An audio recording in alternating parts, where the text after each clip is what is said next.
Seltzer Kings. Podcasts.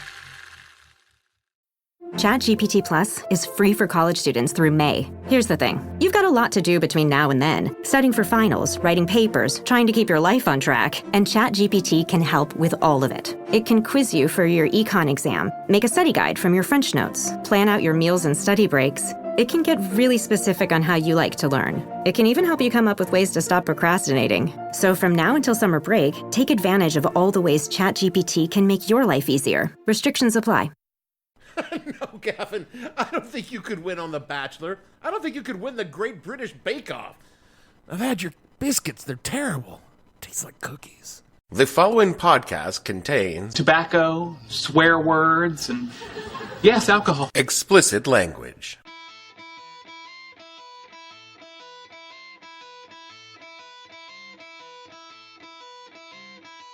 Hello and welcome to the podcast that asks a simple question. When you put a cut-rate Ted Bundy as a contestant on your dating show, what the hell were you thinking? I'm your host, Dave Bledsoe, and this is episode number 299, the Good Love is Hard to Find edition of the show, where we talk about why you really should screen the contestants on your game shows. Stay tuned. The What the Hell Were You Thinking podcast is brought to you by The Mating Game, because, come on, why be coy? Traditional matchmaking game shows like to pretend their shows aren't about people fucking, but we here at The Mating Game say, to hell with that. Instead of puns, innuendo, and double entendre, our questions focus on whether or not our questions want to fuck, and fuck well. Do they like butt stuff, into spanking, or would they like to have a powerful woman strap on a 12-inch rubber cock and ram it up inside them until they squeal? That's the kind of thing your partner needs to know. The Mating Game. We know you're gonna bone, so why not talk about it on the show? Girls, tell me where specifically is the weirdest place that you personally, girls, have ever gotten the urge to make whoopee?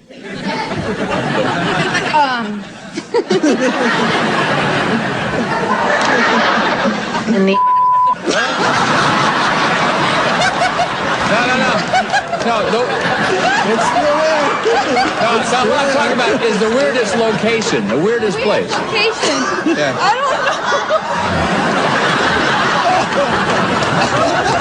Give me an answer, please. He said it was in the car, on the freeway. I know you young folks today like to think your shows are risque or avant-garde, what with your bachelors and bachelorettes and paradises, or your 90-day fiancés or aspiring actors and models compete to win the affection of talent agents and TV producers or fat social media influencer deals. Boring. Back in the day, we children were entertained in the late afternoon by real people talking about their sex lives for valuable cash and prizes, not trying to break into Hollywood.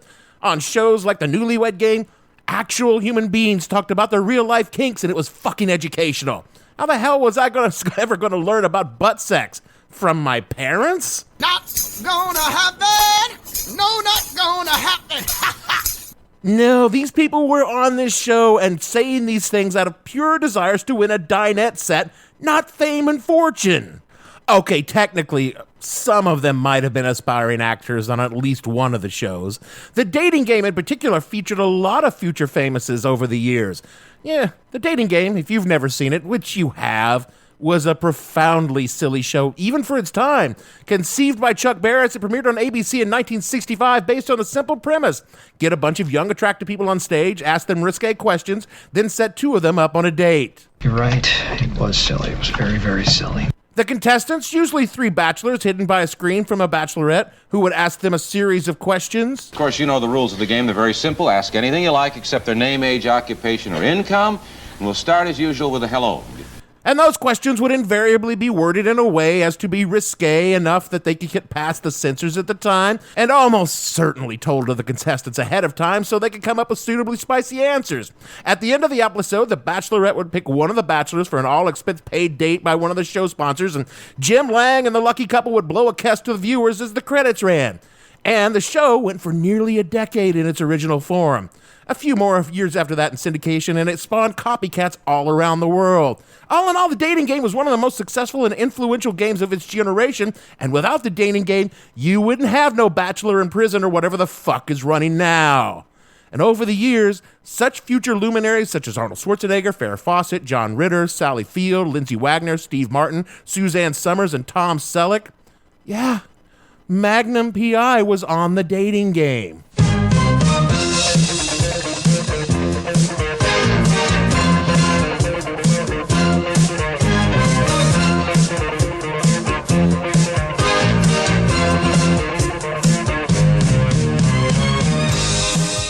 You know, now that I think about it, even pre-mustache, which this was, Tom wasn't having any problems getting pussy. It was about the exposure, so what the fuck do I know? Not every person appearing on those kind of shows was there as a stepping stone for Hollywood careers. A few people even found love. According to Chuck Barris' autobiography, quote, the second marriage involved a newspaper reporter who was unduly hard on Chuck Barris and his shows.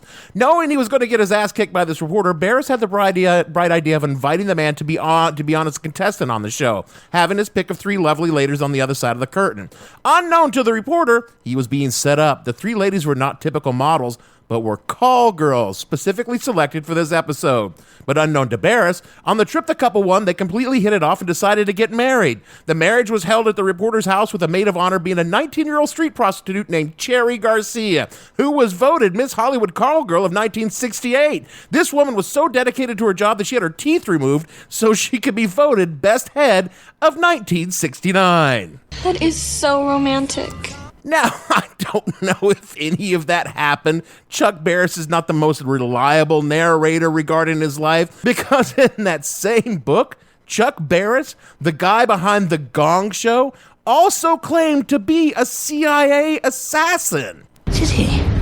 The CIA, of course, categorically denied this, but then they would, wouldn't they? But you know, I think you gotta kind of think of old Chuck as a bit of a storyteller. If, however, it was true that he was indeed a CIA assassin, it would mean that Chuck Barris was not the only mass murderer associated with the dating game. Oh, nice segue. Because in 1978, a dude by the name of Rod was introduced by Jim Lang as... Number 1 is a successful photographer who got his start when his father found him in the dark room at the age of 13, fully developed. Between takes, he might find him skydiving or motorcycling. Please welcome Rodney Alcala. Rod, welcome.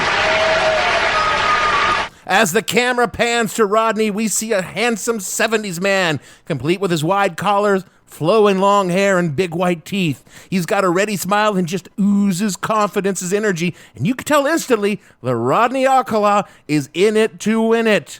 As the questions progress, Rodney answers with just the right mix of mild naughtiness and winning charm that definitely interest our bachelorette, Cheryl Bradshaw. So it's not a surprise that when it comes time to choose, she goes with bachelor number 1. Welcome back to the dating game, and Cheryl, we have reached the moment of truth, as we call it. You've heard from the bachelors, you got some great dramatic presentations, some good answers, but now I'm going to ask you a question. Will that date be bachelor number 1, bachelor number 2, or bachelor number 3? Who gets the dates? Well, I like bananas, so I'll take 1. Number 1, bachelor number 1, all right. Well, there they go. However, you did leave 1 remaining, and this is your date, and I want to tell you something about him, Cheryl. He's a skydiver, so he's got a lot of nerve. He's into motorcycling. He's also a fine photographer. Say hello to Rodney Alcala. Rodney, come on, say hello. As the two were left alone after taping to get to know one another, Bradshaw picked up on something the cameras did not. And she pulled one of the producers aside and told them in no uncertain terms that she did not care about the prizes and she would not be going on her date with Rodney. She would later go on to describe him as creepy to the media for reasons which I'm about to make abundantly clear. Perhaps Cheryl found Rodney creepy because he was in the middle of a cross-country rape and murder spree when the episode was recorded. That certainly could be the reason. So, let's get to know the real bachelor number 1. Rodney James Alcala, born Rodrigo Jacques Alcala Bucor in San Antonio, Texas, 1943, was abandoned by his father at age 8, and his mother moved the family to sunny Los Angeles, California in 1954. In 1961, Rodney enlisted in the U.S. Army as a supply clerk, but didn't last long and went AWOL in 1964 and hitchhiked his way back from the East Coast to his mother's house in Los Angeles. Diagnosed by the Army shrinks with antisocial personality disorder, he was discharged from the Army on a medical at the end of that year. After leaving the Army, Rodney enrolled in the University of California, Los Angeles, and graduated with a fine arts degree in 1968. His passion? Photography? Indeed. I will never understand why so many serial killers portrayed themselves as photographers. William Bradford, Harvey Glattman, Dennis Rader, Jeffrey Dahmer, even Leonard Lake. They all called themselves photographers as a means to gain access to their victims. At least Alcala went to the trouble to get a degree in it, and I took a good look at some of his work, and it was It's just that it's also mediocre, so unimpressive. I mean, maybe his class portfolio was better, but most of what I saw was generic and uninspired. Well, not uninspiring for Rodney, because it was almost entirely young women and girls, and as we'll soon see, Rodney found them very inspiring.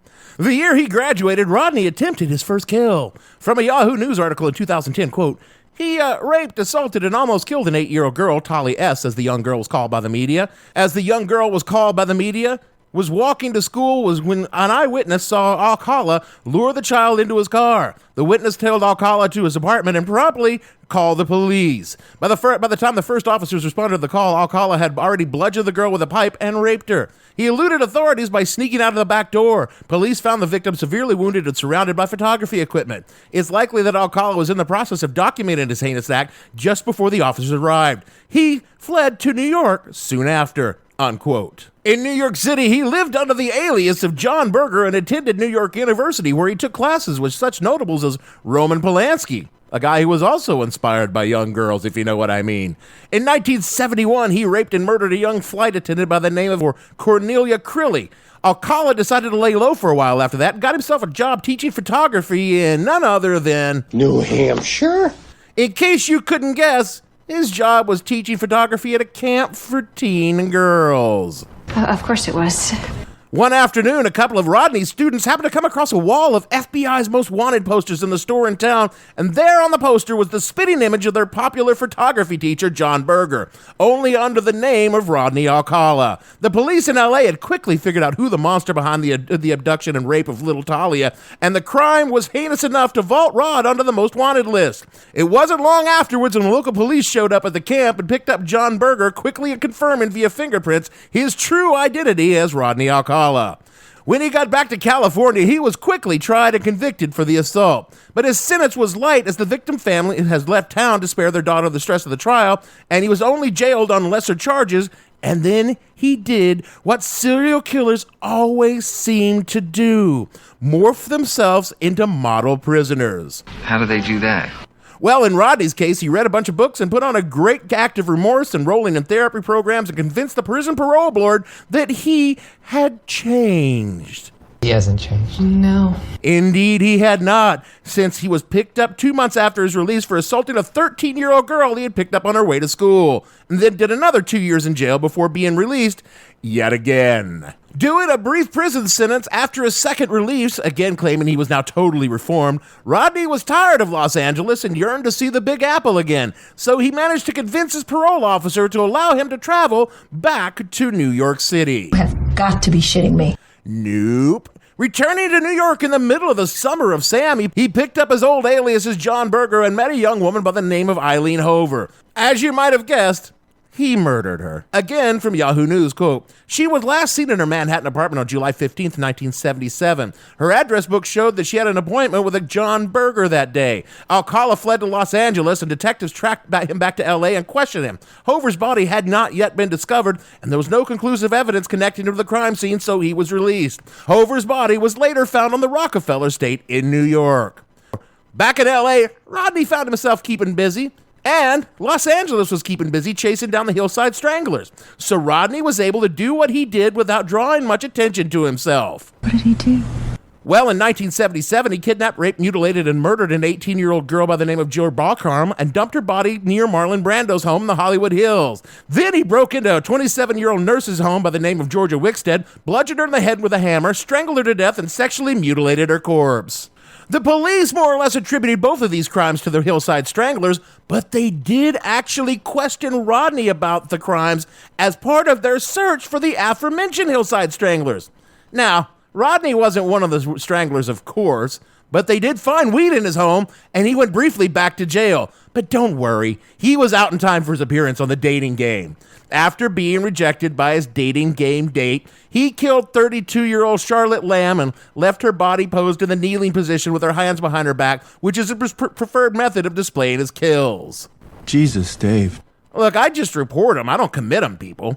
In February of 1979, he picked up a 15-year-old hitchhiker and took her out to a remote park where he almost certainly would have murdered her if a park ranger had not smelled them smoking weed and approached the pair, and the girl frantically told the ranger she was being kidnapped. Alcala, a convicted sex offender, was naturally released on bail pending trial for this, and thus was able to find the time to murder Jill Parento in her home. What the fuck, man?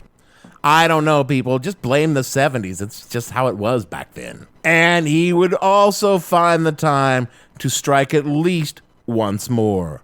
From Wikipedia, quote, Robin Samso, a 12-year-old girl from Huntington Beach, California, disappeared somewhere between the beach and her ballet class on June 20th, 1979. Her decomposing body was found 12 days later in the Los Angeles foothills. Samso's friends told police that a stranger had approached them on the beach, asking to take their pictures. Detectives circulated a sketch of the photographer, and Alcala's parole officer recognized him.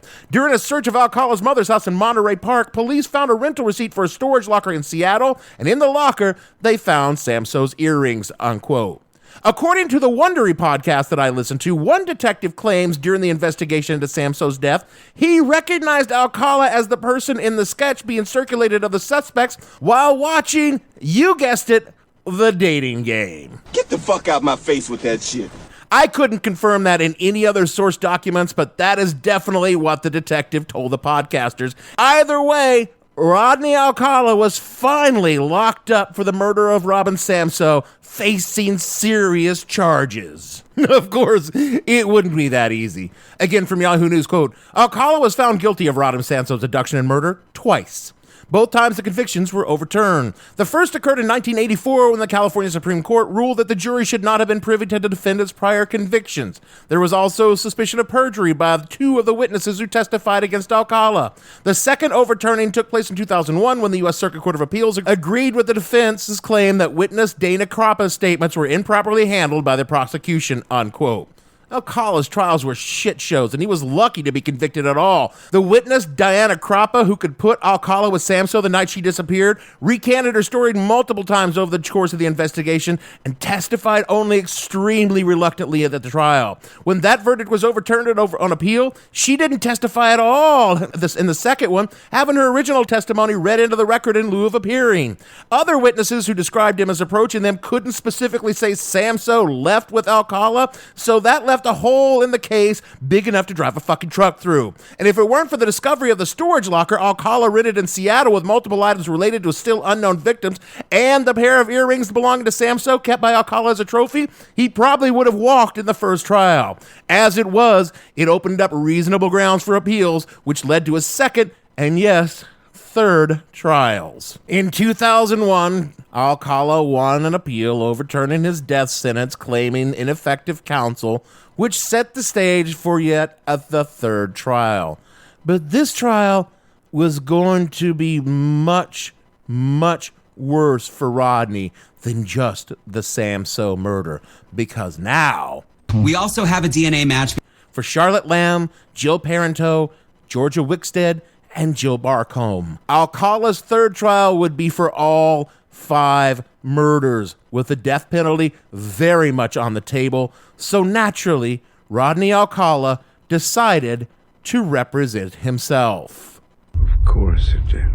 From crimemagazine.com, quote, by the time the trial opened on February 2nd, 2010, Rodney Alcala had decided to act as his own attorney. No longer the handsome and seemingly debonair young man who appeared on the dating game, the lean-faced Alcala sported wavy gray hair flowing past his shoulders and a pair of horn-rimmed glasses. As he would throughout the trial, Alcala essentially ignored the charges of murdering the 4 adult women and focused on the Samso murder charge, unquote. And pod friends, this was one weird fucking trial. Obsessed by the Samso case, he predicated his entire defense on him having his ears pierced in 1978, showing footage from his appearance on the dating game to prove that he wore an earring even though his hair covered his ears entirely while he was on camera. Then, he further called the people on the game with him to testify they saw him wearing earrings, which they could not do because, again, it was 40 years ago and he had long hair. And then, Rodney Alcala called Rodney Alcala to the stand to testify. Now, usually when a defendant is their own lawyer, their assistant counsel will conduct the questioning if they are stupid enough to testify. Not this time. Alcala used a different voice, a deeper voice, when asking himself the question, referring to himself in the third person, and then answered the questions using his normal voice. He aggressively questioned Samso's mother, who we learned in the Wondery podcast carried a gun to court every day in the first trial in case he was acquitted. He questioned her aggressively about the earrings linking Samso to him found in his trophy box, and I swear I'm not making this up, during at one point in his trial, he played this song. I want to kill. And I want to kill. I want to see blood and gore and guts and veins in my teeth. Eat dead, burnt bodies. I mean, kill. Which was somehow supposed to convince the jury that it wasn't him that was the murderous bastard out for blood, but the prosecutors for the state of California. As you might have guessed by now, Rodney Alcala was convicted on all counts and sentenced to death. Again, it only took the jury a couple of hours, and if you've been listening closely, you know the answer to this. But do you know when all of this concluded? When all of these sentences and trials were finally wrapped up for murders that occurred in the 1970s? Way back in the 1980s. No. This was in 2010. In 2013, Alcala pled guilty to the New York murders of Cornelia Crilly and Eileen Hove and was given an additional 25 years to life. And all told, he's convicted of 7 murders along with a slew of rapes, kidnappings, and other adjacent crimes. He's suspected of at least 3 more murders in Washington State, Wyoming, and San Francisco. And he currently resides in California's Corcoran State Prison on death row, where he will almost certainly die of old age before he is executed because he's 77 years old and California isn't really executing people anymore. It is almost certain that Rodney Alcala killed many more people than just the 10 he is convicted or suspected of. Remember that storage locker Rodney rented up in Seattle that eventually led to his conviction? Police at the time thought it was a bit strange that a dude living in LA would go all the way to Seattle to rent a storage locker, and they checked. You actually could rent a storage locker in Los Angeles at the time. Also in that storage locker were over 1,000 photographs taken by Alcala, over 900 of them sexually explicit photos, and most of them were of children and young women. None of them matched any of his known victims, but cops had a hunch that these photos were there for a reason. The most likely explanation was that some of them included other victims, certainly not all of them, but some of them, and Rodney didn't have time to sort them out. Speaking as a photographer, the good kind, not the rapey, murdery kind, I have tens of thousands of digital images. Again, the good kind, not the sexually explicit child porn murder kind. If you play a drop here, Gavin, I'm coming back in the booth. And it would take weeks to sort through them on a computer to find specific ones. And I'm damn sure Alcala hid them because some of them were people he killed. Police have published some of the images for people to look through to see if they recognize anyone. In 2016, at least one murder victim was identified, Christine Thornton of Wyoming. Though no direct evidence links Alcala to her death, he's been charged with her murder, but he's not going to stand trial because of illness and age and all the COVID shit. I'll put a link in the show notes to look through them. You'll see his talent photography or lack thereof, and maybe somebody was murdered that you know that was murdered. Who knows? All told, people think that Alcala may have killed anywhere from 30 to 50 women and children during his active years, and that total might be as high as 100. Though Rodney personally refuses to discuss any of that. What a dick. So why talk about all of this now? Well, unknowns to me, when I picked this topic, ABC has actually ran a special on it on January 7th of this year. But We were all a little distracted at the time, so I had no idea that was actually on television. Mostly I picked it because it fits nicely in a little mini theme and it's a fascinating story. And also, I don't think kids today know about things like it from this story. And they could learn things from it, what with their apps and bachelorettes in space. You gotta vet your potential dates, people. The dating game didn't, and look what almost happened. Also, photographers. If a dude tells you he's a photographer, ask to see his portfolio. It's 2021. He's got one online. Make sure it isn't full of little kids and young women. And ask some hard fucking questions right then and there if it is. Maybe report it to the police. I can tell you my portfolio was clean. But then none of you are dating me. That's probably for the best for both of us, because chances are sometime on our date, I'm going to start a story about some 1970s game shows or serial killers, perhaps both, and that's going to make things a little creepy for you. Better to listen to this podcast. That way I can commoditize your interest and creep you out instead of having to pay for your drinks after you've stormed off after I creeped you out. You know who you can trust in 2021? Podcasters. There are no creepy people at all in podcasting. Parents of tweens, if you're familiar with far-off drop-offs... Dad, stop, right here. Or get DMs about what's for dinner, you may be experiencing tween milestones. For your son or daughter, these can start at age 9. HPV vaccination, a type of cancer prevention against certain HPV-related cancers, can start then too. For most, HPV clears on its own. But for those who don't clear the virus, it can cause certain cancers later in life. Embrace this phase. Help protect them in the next. Ask their doctor today about HPV vaccination. Brought to you by Merck.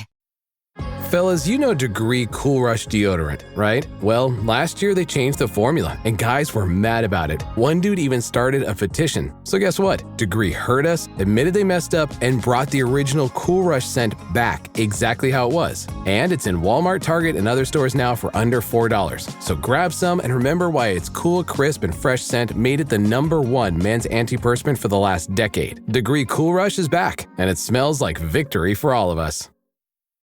That is it for our show this week. Episode 299 is in the can, and we're ready to turn the page on 300. Fuck me. We've been doing this thing for a long damn time. 2015 until now, we have seen some shit in that times, my friend, and here we are talking about a 70s game show and the criminals who loved on them.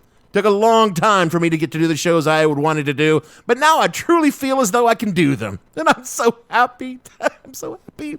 Speaking of being happy, rate and review the show wherever you get your podcast. It helps others find the show, listen to the show, and experience the opposite of what they consider happiness. Follow the show on the socials at @the_hell_podcast on Twitter and the show name on Facebook for more of my manic thoughts that I like to tell people are my happy place. The show is on Patreon at What the Hell Podcast. For just $1, you get every episode ad-free and early, and for a few dollars more, there's some cool-ass swag that we will get around to making eventually.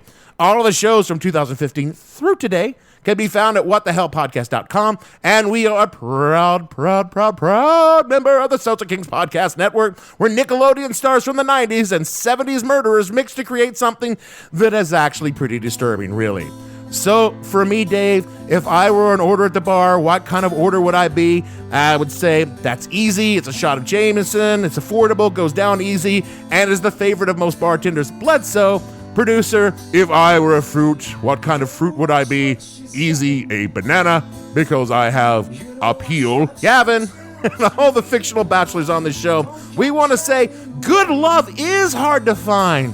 But maybe don't go on dating game shows, because that never works out well for anyone. We'll see you all next week for episode 300.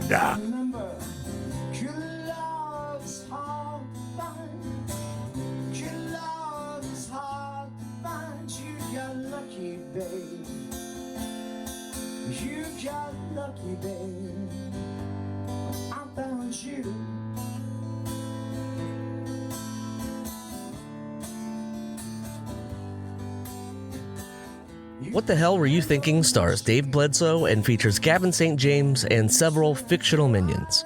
The show is produced by Kimberly Steele and a part of the Seltzer Kings Podcast Network.